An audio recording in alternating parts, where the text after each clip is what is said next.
Good afternoon, Ralph E. Hartman out here on the roadside near Timberwood again. I've been working on a journal review from January of 23, and I was just reminded of something. It's relevant to a video I made a few days ago on June 4th about the transmitters, about the former stepfather, saying that he was who had gotten various transmitters installed in airport areas around the nation. Well, I just encountered a similar detail again in this review, that on January 15th, late on the night of January 15th, he was in the traffic broadcasting noise again. They oftentimes get very loud at night. They just focus to where I am, and it's the same as loud shouting, from a PA system or whatever. And he wanted to partly use a British accent this time, wanting to say words, these transmissions, these frequencies, while also saying an emphasis of a threat of these nuclear blast zones. So anyway, folks, from June 4th, after making a video of the subject on June 4th, there had been commenting, there is awareness, and I do appreciate that there has been a attentiveness pertaining to these videos. I don't know how he's continuing, but remember the subject of June 4th began back in 2017.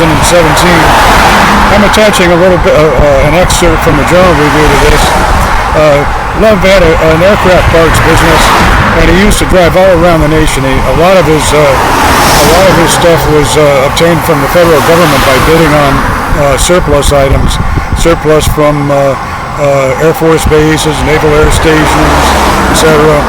And when I first saw the radiating zones near so many airports, including small towns around the nation, one of the first suspicions was Love, because he spent many years on business trips traveling all around everywhere. So anyway, this continues to hope that our entire nation is saved instead. And the one other detail I want to mention, I just thought of as a matter of fact, that I encountered another indication of conspiracy against our nation way back in early 1992 in Denver. I encountered just a coincidence, a Christian Science Monitor magazine, and on one particular page, there was an old etching from the late 1800s of a man with a Hitler-style mustache on his, under his nose, and it showed him as though 1 foot on one side of the continent of Africa, darkened completely black, and the other foot on the other side. But the indication was, that was back then. That was kind of an imperialist caricature of Cecil Rhodes, actually. But on the other side of the same page in the Christian Science Monitor magazine is a map of the continental United States. And if you hold this particular page up to a light, you see that the transparency effect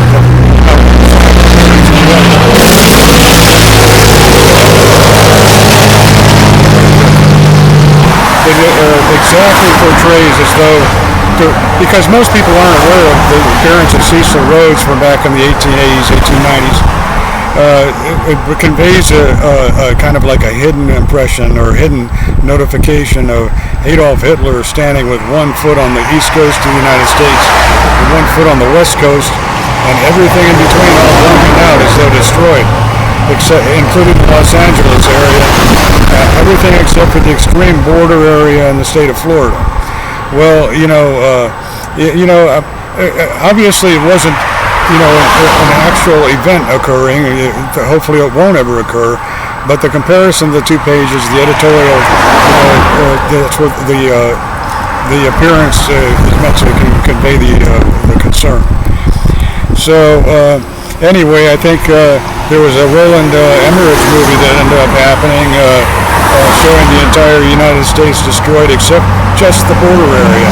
So anyway, you got to remember that there are some real insistent conspirators, and they persist from year to year to year, no matter how many reports are made against them. So hopefully this year will be different, and again, hope everyone's having a good weekend, and thanks for your consideration.